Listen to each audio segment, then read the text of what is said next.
Casey Donovan, together with Amy Malloy. Thank you for joining us back in the space, a mindfulness podcast that's not like the others.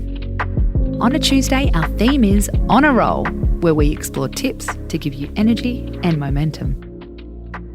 Do you live with a snorer? Even if you don't live with one, we bet you can relate to this image.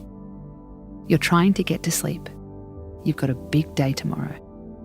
Every time you drift off, you hear a deep rumble beside you. Even when you nudge them, it only gets louder. 40% of women admit their partner's snoring has forced them to sleep in a separate room. 3 in 10 said their partner's snoring caused arguments.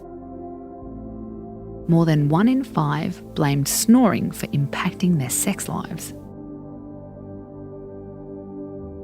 If you share with a snorer, you'll know that trying to muffle their noise rarely works. But focusing on our other senses could reduce our stress levels. As you lay in bed, focus on one thing you can see. Ideally, something you've never seen before.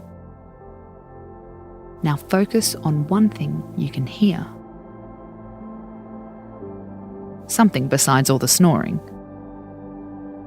Next, focus on one thing you can touch. Feel the weight of your blanket or your pillow. Focus on something you can taste. Drink a glass of water if you need to. You can repeat this cycle multiple times. It's a form of sensual meditation. The aim is to stop ourselves obsessing over one thing. In this case, the trumpeting we can hear. We want to focus on something other than our trigger, their snoring, and your reaction to it, your anger.